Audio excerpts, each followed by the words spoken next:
Hey, welcome back to our read aloud of The Black Pearl by Scott Odell. In chapter 12 that we read yesterday, Ramon has now taken the pearl. He has stolen the pearl from the Madonna in the church because he believes that it has caused bad luck to his town. And actually his father's fleet of ships has all been lost except for one, and his father has died. And so he thinks it's bad luck. He's taken the pearl back, and let's see what happens now. About dawn, I reached the entrance to the lagoon.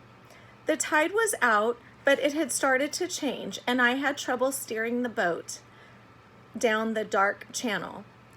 As I came to the rocks that guard the cave, I found that the lagoon lay hidden under a mantle of red mist, so heavy that the far shore where the old man lived could not be seen.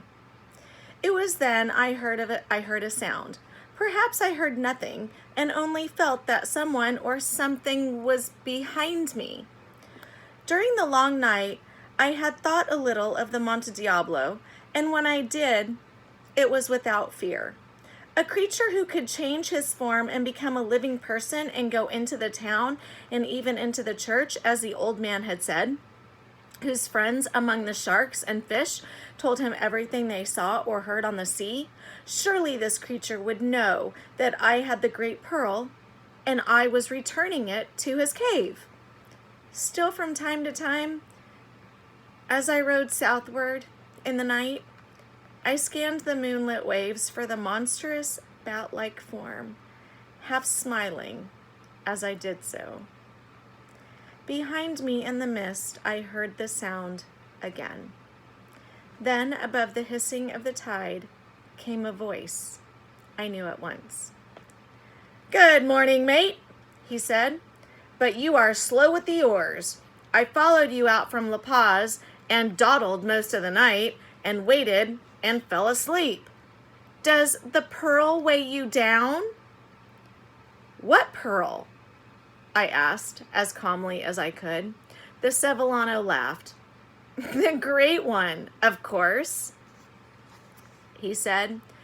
"Listen, and let us be truthful. I know that you stole the big one. I stood at the door and saw you steal it, and I also saw the bulge in your pocket when you came out from the church. Since we are truthful, and you will wonder why I watched you, and I must say that I was there because I came to steal the pearl myself. Does that surprise you?"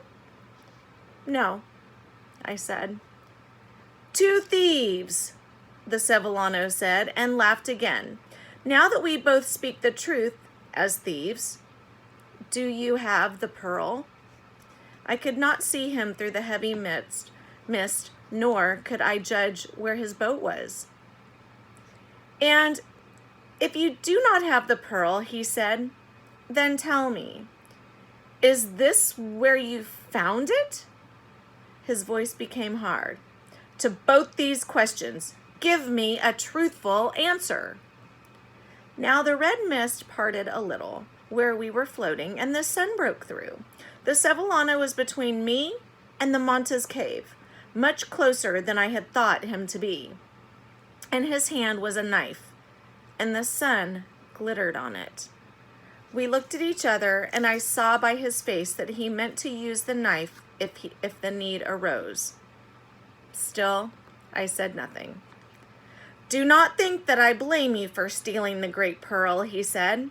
"For all the good it did, it might better have been to the devil. Nor do I blame you for wishing to keep the place where you found it a secret. But hand it over, mate, and we shall then talk about other things." He put the knife in his belt. His boat moved nearer until it touched the prow of mine. He held out his hand to take the pearl. The cave was dark, yet not far distant, so I could see it clearly. I took the pearl from my shirt as if to give it to him, but as he put out his hand to receive it, I threw the pearl into the air, beyond him into the water, into the mouth of the cave. It was an unwise thing to do, for the pearl had no quicker left my hand than the Sevillano was in the sea, swimming beneath the water. I picked up the oars and turned the heavy boat against the current, thinking that I would row to the far end of the lagoon and seek the old man's help. Before I could straighten the boat, the Sevillano came to the surface, grasped one of the oars, and then the gunwale. In his hand was the great black pearl. "You toss it to the devil and the devil picks it up," he said, climbing over the side. "Now we find my boat." It had drifted off on the tide. The boat was smaller than mine. As we overtook it, I saw it was filled with provisions for a voyage. Food, a jug of water, a fishing line, and hooks, and an iron harpoon, among other things. The Sevillano stepped into the boat and motioned for me to follow. Not knowing what he meant for me, I did not move. "Hurry, mate, or we miss the tide," he said. "We have many leagues to go." "I am rowing ashore," I answered him.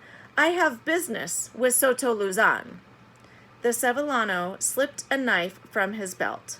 I looked toward the far shore and hoped that the old man had heard our talk and had come to the lagoon to see who we were, but the red mist still hid the shore from view.